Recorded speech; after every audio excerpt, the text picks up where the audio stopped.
আসসালামু আলাইকুম সম্মানিত ভিউয়ার্স। আমার এই মুরগিগুলি ডিমে কারেন্টের মাধ্যমে ইনকিউবেটরের মাধ্যমে ফুটিয়েছিলাম।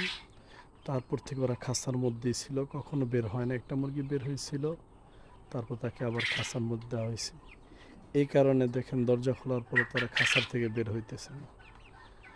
তা আপনারা যারা দেখতেছেন আমাকে জানাবেন, এটা কি খাঁচার মধ্যে রেখে পারলেই ভালো হবে নাকি এগুলোকে বের করে মুক্তভাবে চারণভাবে পারলে ভালো হবে।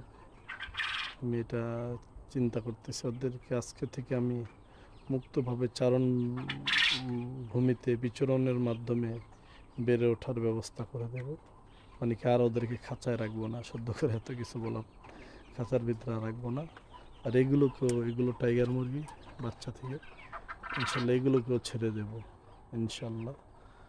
দেখি সিনারিটা কিন্তু ওরা দেখেন বের হইতেছে না। সারাটা জীবন এভাবে থাকার কারণে অভ্যাস হয়ে গিয়েছে, দীর্ঘ 4 মাস। দেখি ইনশাল্লাহ আজকে বের করে দেবো, নিজেরা বের হলে ভালো। হ্যাঁ, ভয় পাইতেছে, ভয় পাইতেছে।